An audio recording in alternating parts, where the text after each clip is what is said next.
Oke teman-teman, ketemu lagi dengan saya. Vlog kali ini aku mau bahas kelebihan Ayla versi 2 ya.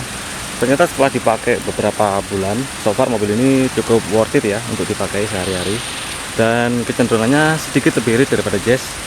So per 100.000 biasanya hampir 200 km.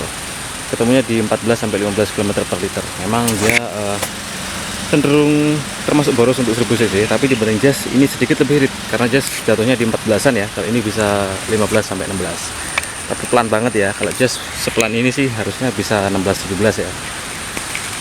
Kenapa aku sering pakai ini, karena si Jazz sering dipakai istri ngantor, jadi aku pakainya Ayla buat tempur karena mobil ini murah, jadi partnya murah, jadi kalau buat tempur ini lebih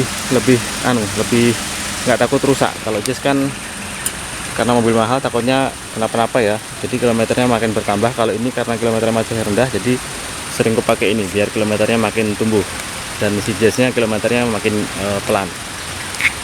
Selain itu mobil ini juga enak buat beredakan ya, karena suspensinya memang keras kalau sesuai standar pabrik 36 PSI, tapi kalau pakai teori sendiri dikasih kempes, suspensinya jauh lebih enak, lebih empuk banget, bahkan lebih empuk dari Jazz dan Brio ya. Untuk kecepatan tinggi juga lebih stabil ya, tapi memang sedikit olengnya itu memang masih ada khasnya si AG Ayla ini, tapi menurut saya lebih stabil ya di berbagai medan.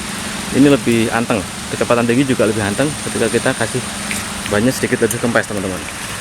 So yang bikin aku suka dari Ayla ini adalah di desainnya ya, desainnya upgradeable ya, dari budget 70 jutaan bisa dibuat sekeren ini. So far sih kayak mobil yang sudah 100 juta ke atas ya, modelnya cukup oke sekarang. Kelebihan lain dari Jazz, si Ayla ini karena murah ya, dan selain murah memang partnya murah. AC-nya teman-teman, AC-nya nggak ada obat sih, ini AC-nya super dingin banget. Jadi AC seperempatnya ini itu setara AC Jazz maksimal, entah dia pakai kompresor apa, yang jelas AC-nya ini sangat dingin. Dan ini worry free banget ya, meskipun 2013 mobil ini bisa dibilang nggak ada PR sama sekali. PR di link stabilizer ya, duduk-duduk ya, parah, makin parah sekarang. Oke, dari samping seperti ini. Wah, ini jalannya ini. Oke, kita lihat dari samping sini ya, dari belakang. Dari belakang so far jadi lebih mendingan ya teman-teman daripada sebelumnya, apalagi kalau atasnya sudah dihitamin gitu. So far nih mobil cukup worth it, modelnya jadi lebih keren. Dari belakang juga lebih keren, apalagi kalau diganti spoiler yang model 2018 pasti lebih keren lagi. Kalau ini terlalu flat sih, tapi so far masih mendingan ya. Hal yang kusuka lagi dari Ayla ini cukup lebar teman-teman, cukup besar, dalam artian cukup luas untuk bagasi belakang. Jadi buat rame-rame itu masih lebih enak ini daripada Brio ya. Kalau Brio itu sempit, kalau ini luas. Belakangnya juga bagasinya muat barang yang banyak, jadi mobil ini sebenarnya memang the best ya untuk harga segitu. Mobil ini bisa dibilang the best karena benar-benar nggak ada PR. Dari segi mesin pun juga super kering ya, karena memang mobil kemarin, jadi worry free banget. Mau keluar kota sejauh apapun ini lebih pede daripada kita pakai Jazz GD3. GD3 itu memang keren, tapi entah kenapa ini juga nggak kalah keren teman-teman. Gitu sih. Oke, kita masuk ke interior ya.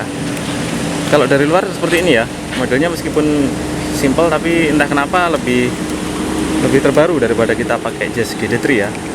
Memang secara desain memang GD3 lebih manis, tapi entah kenapa ini juga nggak kalah, terutama dari depan. Oke, detailnya bagus ya, L ya, kayak Lexus gitu ya. Tapi ini bukan Lexus. Untuk ruang kabin belakang kurang lebih seperti ini ya. Sorry, ada si kecil tidur. Nah itu, ruang kakinya itu jauh lebih luas daripada Jazz sekalipun. Ini sangat luas sih. Saya juga apresiasi sama Ayla bisa seluas ini ternyata. Meskipun dia ramping, tapi ramping itu justru kelebihan karena buat nyelip-nyelip nggak takut nyerempet motor. So buat harian justru malah enak ini karena nggak takut nyerempet. Oke. Nah seperti itu interiornya. Setelah aku kasih stiker panel kayu itu, jadi so far lebih mendingan ya. Jadi kayak mobil-mobil yang nggak jelek-jelek banget. Tinggal diganti setirnya kali ya biar lebih mendingan. Itu aku kasih head unit yang 10 inch. Ini nggak aku rekomendasikan ya, karena ini banyak yang trouble, jadi memang good looking tapi nggak gitu recommended ya. Memang dia berfungsi, dia bisa bunyi nggak masalah, tapi ini LCD-nya lepas dari remnya, jadi itu stiker. Kalau yang dulu itu head unitnya pelan, saat dipakai itu suaranya makin pelan. Kalau ini nggak makin pelan tapi makin pecah kalau kita bikin volume kencang terus menerus. Apakah mobil ini irit? Enggak, kalau seperti ini cuman keluar di 12 km per liter ya teman-teman, 12,5 km per liter, cukup boros ya. Tapi nanti kalau di reset ya bisa irit lagi, tapi so far sehari-hari ya 15-an. Pokoknya 100 ribunya cuma 200 km, itu aja sih. Untuk mesinnya responsif ya, meskipun getar ya. Itu teman-teman, kita matikan AC-nya, kita coba gas. Jadi mesinnya responsif di RPM bawah, jadi so far kalau buat harian nggak ada masalah sih, cuman pas digas saja tenaganya tiba-tiba hilang. Oke teman-teman, mungkin vlognya kali ini sampai di sini dulu. Buat teman-teman yang nyari mobil 70 jutaan, saran saya tetap Ayla ini teman-teman ya, karena mobil ini worry free banget dan kita nggak akan takut ada masalah di jalan. Mesinnya super kering, nggak ada PR, nggak perlu dicek. Jadi kalau beli nggak usah dicek, langsung dibungkus bisa kalau mobil ini. Pastinya surat-surat harus tetap dicat ya, karena takutnya BPKB palsu, itu bisa jadi bahaya buat kalian. Oke teman-teman, inilah Ayla 2013 upgrade jadi Agya 2018. Saran saya untuk upgrade sekalian jadi yang 2021 ya, Agya GR, karena budgetnya selisihnya cuman dikit banget, harga bumpernya itu beda dikit banget.